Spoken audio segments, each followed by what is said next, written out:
Michael? Yes, Mr. Trump. We got cops on the street, so we're good. Dr. Murray is not a perfect man. He's an imperfect man, like all of us. If the prosecution is going to get up here and tell you he's greedy and callous and reckless, you need to hear the full story about it. We, the jury in the above entitled action, find the defendant, Conrad Robert Murray, guilty of the crime of involuntary manslaughter.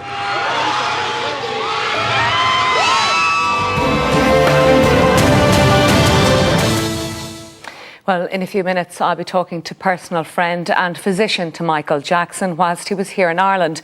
But first, let's hear that exclusive interview recorded this week, just hours before Dr. Murray was convicted by a jury in LA. Sclerotic or hard and firm, with very little passage for blood to go through. And they were like spider webs. And I said to Michael, you know, Michael, the only time I have seen this type of venous appearance in a patient are people who are like drug users, drug abusers. Well, I'm joined now by Michael Jackson's doctor while he was here in Ireland, Dr. Patrick Tracy, Expose's showbiz reporter Glenda Gilson and solicitor Gerald Keane.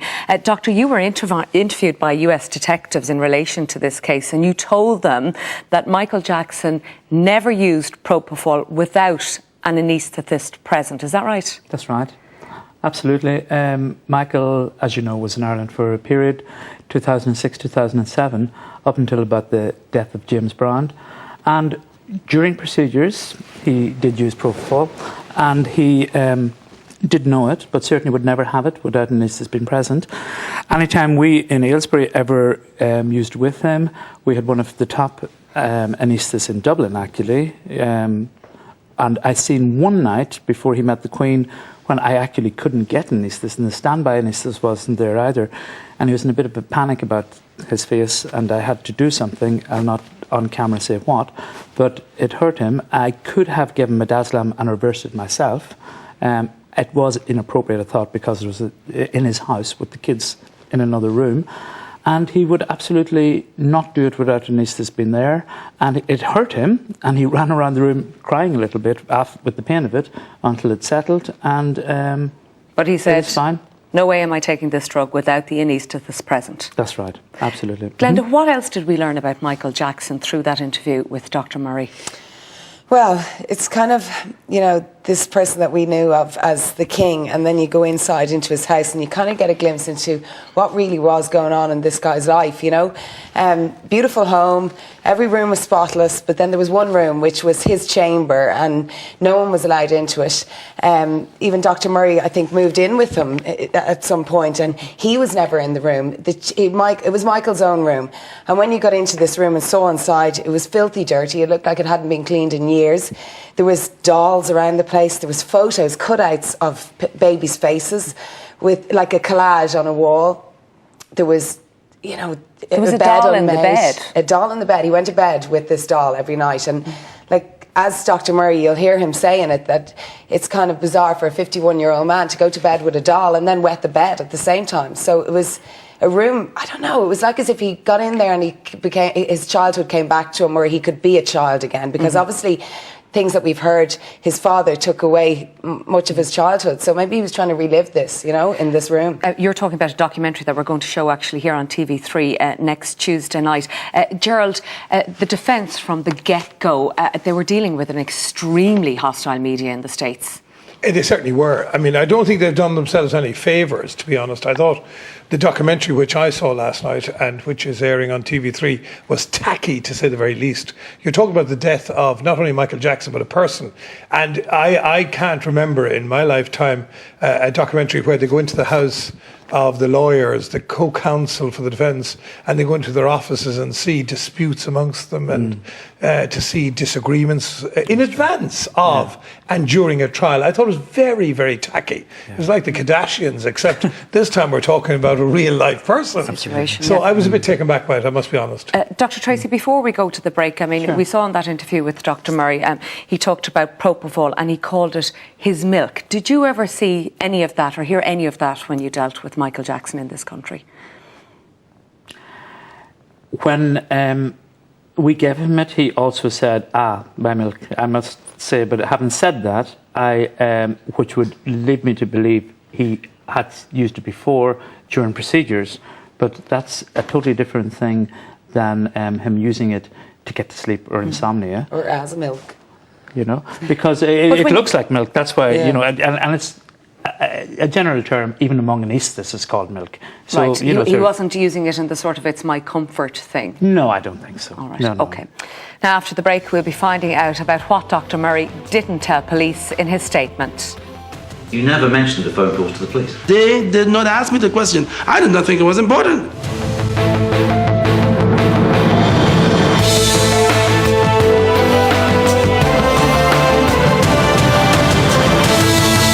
Gerald, if he took the stand and he didn't, would you find him a credible witness? No, I mean, the facts of the case are he's great at talking to the press prior to and during the case.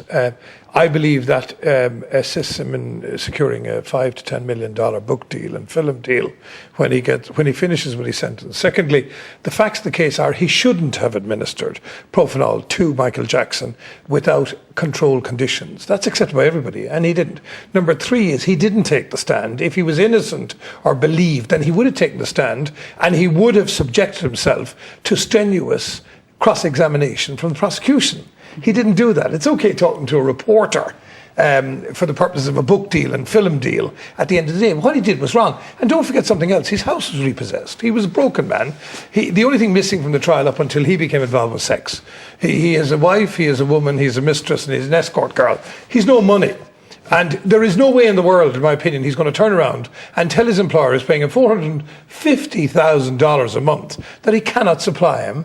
$150,000 a month? No, $450,000 a month, I thought was the figure. $150,000 a month, I think. A month was it? Because he was up there for it.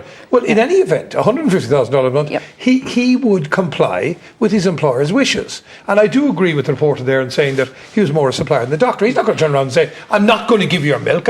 He shouldn't have given and he shouldn't have administered 25 milligrams of Propanol. He shouldn't have done it. Do you think he was right not to call 999? Which was his story. He didn't do it immediately. Well, again, my attitude there is I'm not as convinced as maybe some people are about his notes. I mean, I think that in an emergency situation, I can understand why notes wouldn't be relevant, and I'd bow to Patrick's views on that. I would have thought, as a qualified doctor, he should have gone straight to try and save the patient. Yeah. But I mean, again, Patrick would be more qualified in that area. I can imagine if it was myself or Glenda or yourself, we might run to 911 first because we mightn't have the expertise. Yeah. But he didn't even seem to do that correctly. All right.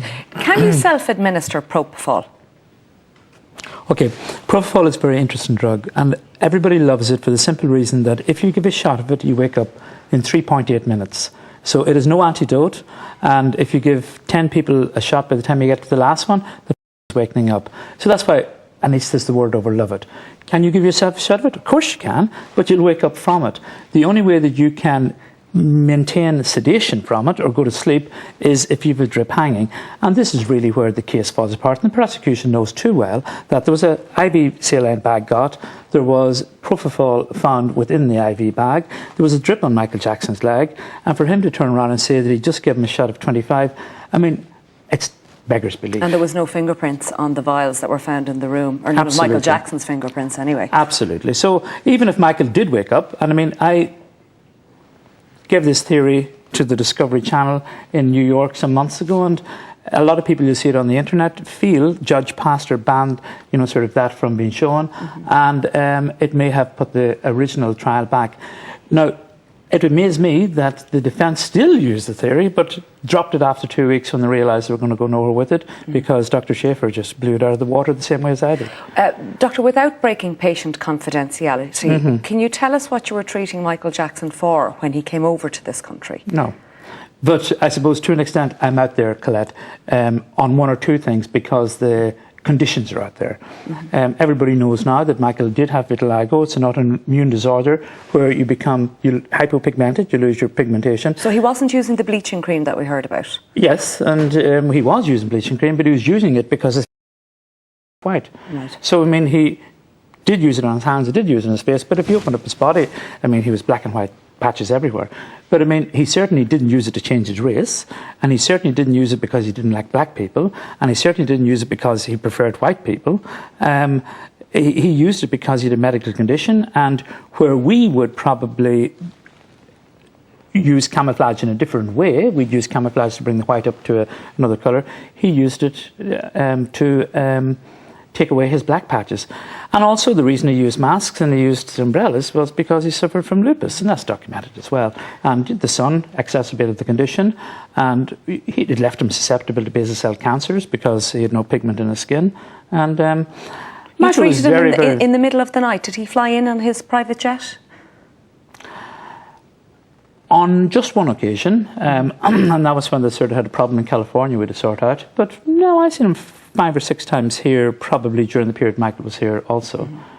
He did fly in and out of with his private jet, yeah, but most of the time he arrived in a van from County Westmeath. Ray O'Hara, who was a disc jockey on Phantom FM, was employed by Paddy to drive him around, and then he had another driver, Frank. But we looked after his kids as well. Blanket had to get, sort of dental work done, and that was done. And that's his baby. Roger Owens, and the thing in the Aylesbury Dental just beside us. That was his baby, yes. Glenda, we're showing the documentary next week here on TV3 on Tuesday night, which will give viewers more of an insight into the man himself. In what state was he in the days and weeks coming up to his death? Financially, he was more or less ruined. Well, that's when you see this on Tuesday night. You'll see Dr. Murray he claims that Michael told him that there was a meeting put together with Michael's management and whoever else is around him when he goes on tour and, part of the Michael Jackson brand, let's say. And they sat down with him and it was pretty much said that he has to get on stage and he has to do these 50 shows, whether what way his health is. You got to get up there and you got to do them because he had no money. And of course, everyone else around him was making money off him. They wanted to make money, and so, if he was taking these drugs or whatever, and then all that stress on top of it as well, I'm sure that killed him in the end, probably, AEG is denying that conversation ever took place, the management team behind all these concerts. But that's what Conrad Murray is alleging, that it was more or less told, you got to do what you got to do to get this man on stage. We have to have this comeback tour. Well, that's what he's saying, but whether you believe it or not, I don't know. All right, we're out of time. Dr. Patrick Tracy, Glenda Gilson and Gerald Keane, thanks very much for coming in this evening. Now, Dr. Conrad Murray and Michael Jackson, The Fatal Friendship is on Tuesday, as we said, at 10 o'clock on TV3. If you'd like to get in touch with us on the show, or you have a story that you'd like to tell us, you can contact the TV3 website, or you can email midweek@tv3.ie. I'll be back with you next Wednesday at 10. Good night.